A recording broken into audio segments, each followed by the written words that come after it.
You've been told you're too sensitive, too quiet, too much in your head, and part of you believed it. But here's what nobody told you. The things you were made to feel ashamed of are the exact things that make you rare. There's a type of emotional intelligence that doesn't announce itself. It doesn't post about feelings. It doesn't talk about depth. It just lives it, quietly, almost invisibly. And if you've never been handed a label for it, you've probably spent years wondering if something was wrong with you. There isn't. But you need to hear what's actually going on. Here's the uncomfortable truth first.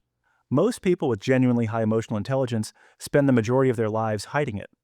Not because they're ashamed, but because the world punishes it early.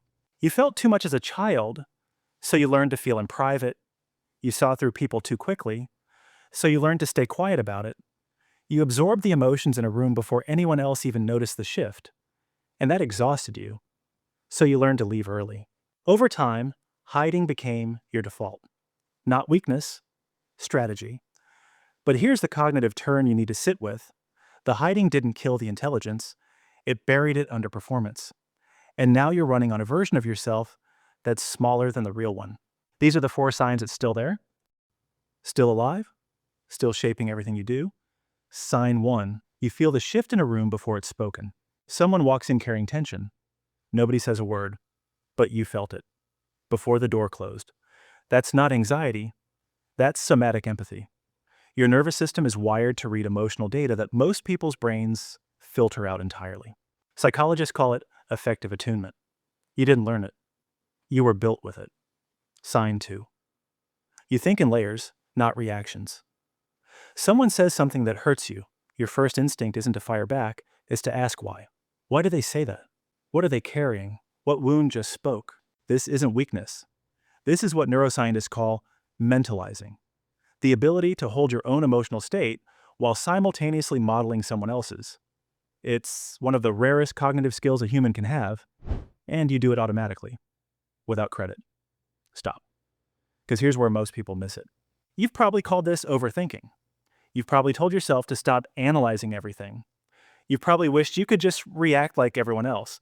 But reacting without thinking isn't freedom, it's just low resolution. You see, in higher definition, that's not a flaw to fix. Sign 3. You protect people from the version of you they can't handle. Not because you're fake, because you're precise.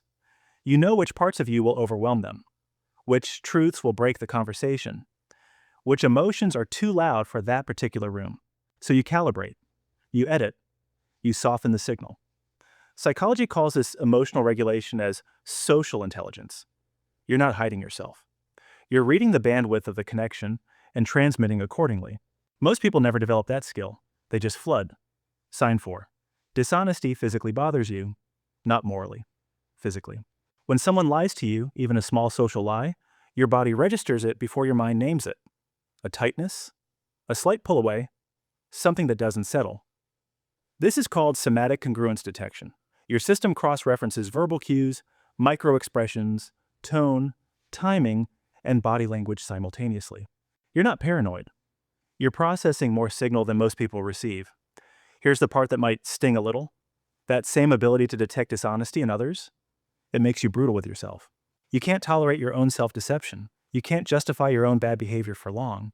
You feel the internal contradiction too sharply. And that guilt, that relentless self-examination, that's not weakness.